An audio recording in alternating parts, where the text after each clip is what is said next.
নমস্কার।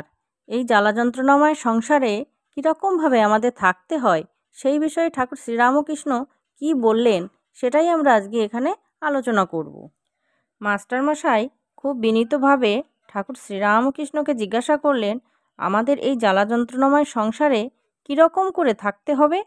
ঠাকুর শ্রীরামকৃষ্ণ তখন বললেন, সব কাজ করবে কিন্তু মন ঈশ্বরেতে রাখবে। স্ত্রী, পুত্র, বাপ, মা সকলকে নিয়ে থাকবে, সকলের সেবা করবে যেন কত আপনার লোক, কিন্তু মনে জানবে তারা তোমার কেউ নয়।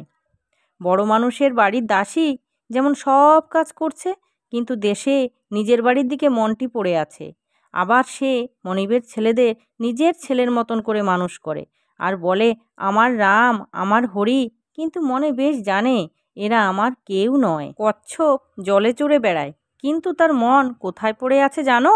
আড়ায় পড়ে আছে, যেমন যেখানে তার ডিমগুলি আছে। সংসারে সব কর্ম করবে কিন্তু ঈশ্বরেতে ফেলে রাখবে মন। ঈশ্বরে ভক্তিলাভ না করে যদি সংসার করতে যাও তাহলে আরও জড়িয়ে পড়বে। বিপদ, শোক, তাপ এসবে অধৈর্য হয়ে যাবে আর যত বিষয় চিন্তা করবে ততই আসক্তি বাড়বে।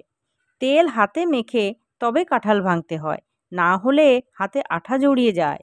ঈশ্বরে জ্ঞান, বিবেক, ভক্তিরূপ তেল লাভ করে তবে সংসারের কাজে হাত দিতে হয়। কিন্তু এই ভক্তি লাভ করতে হলে নির্জন হওয়া চাই।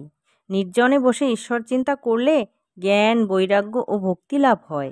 কিন্তু সংসারে ফেলে রাখলে ওই মন নিচু হয়ে যায়। সংসারে কেবল কামনী কাঞ্চনের চিন্তা। ঠাকুর সুন্দর আরেকটি উপমা দিয়ে বললেন, সংসার হলো জল আর মনটি যেন দুধ।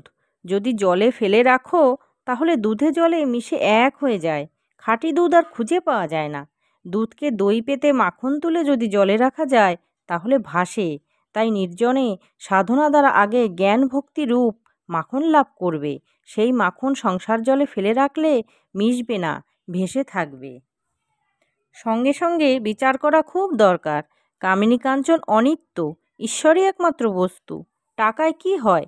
ভাত হয়, ডাল হয়, কাপড় হয়, থাকবার জায়গা হয়, এই পর্যন্তই।